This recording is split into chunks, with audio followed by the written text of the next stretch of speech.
अच्छा करने वाले और भला सोचने वाले के साथ हमेशा बुरा होता है? यह एक ऐसा प्रश्न है मेरे हर बच्चे के दिल में आता है।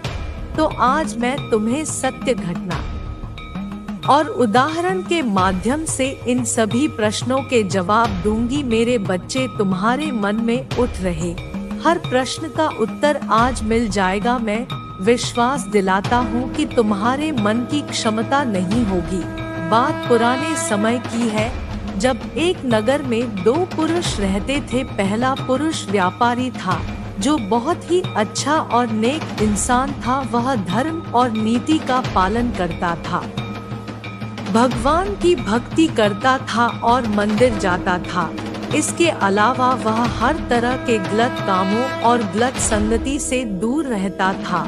लेकिन दूसरा व्यक्ति इससे बिल्कुल विपरीत था और दुष्ट प्रवृत्ति का था। वह हमेशा गलत कार्य करता था।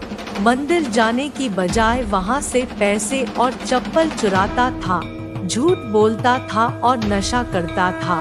एक दिन की बात है, जब उस दिन बहुत तेज बारिश हो रही थी।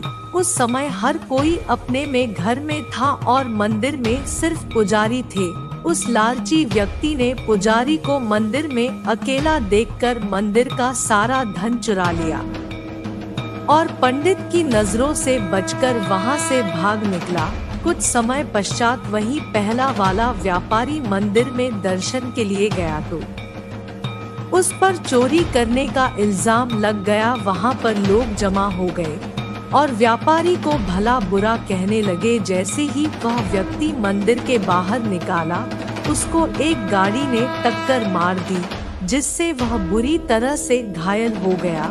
वापसी में जब व्यापारी अपने घर जा रहा था तो उसे वही दुष्ट व्यक्ति मिला। वह खुशी में झूमता हुआ जा रहा था और बोल रहा था कि आज तो किस्मत ही चमक गई, एक साथ इतना सारा धन हाथ लग गया। जब व्यापारी ने यह बात सुनी तो वह हैरान हो गया।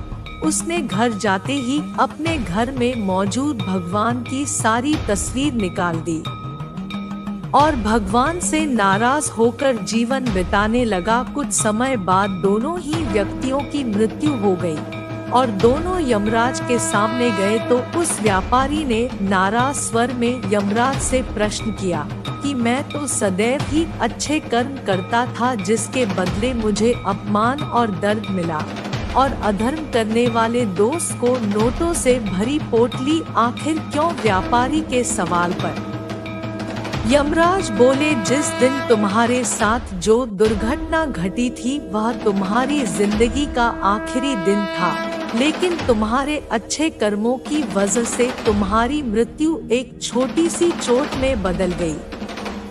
वहीं इस दोस्त को जीवन में राज्य मिलने की संभावनाएं थी, लेकिन इसके बुरे कर्मों के चलते राज्यों के एक छोटे से धन की पोटली में बदल गई। इस कहानी में मैंने तुम्हें क्या किस रूप में दिन दिखा रही हूँ, यह तुम्हें समझ नहीं आएगा, लेकिन अगर तुम अच्छे कर्म करते हो तो मेरी कृपा सदैव तुम पर बनी रहती है। मेरे प्रिय, तुम्हें कभी भी अपने कर्मों को बदलना नहीं चाहिए, क्योंकि तुम्हारे कर्मों का फल तुम्हें इसी जीवन में मिलता है, बस तुम्हें उसका पता नहीं चलता।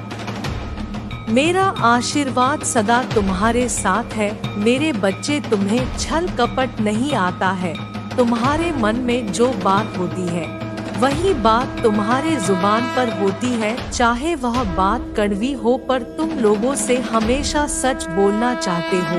तुम षड्यंत्र नहीं रखते हो। अगर तुम्हें कोई व्यक्ति पसंद है तो तुम उसके मुंह पर बता देते हो, और अगर उसने कोई गलती की है तो वह भी तुम वहां पर बता देते हो। तुम्हें कुदरत ने कुछ दिया है, अगर तुम्हें मैंने कुछ दिया है तो तुम वह भी लोगों को खुशी खुशी बता देते हो, और अगर उसने कोई गलती की है तो मैं हंस पा रहा हूँ तो दुनिया में कोई भी खुश रह सकता है।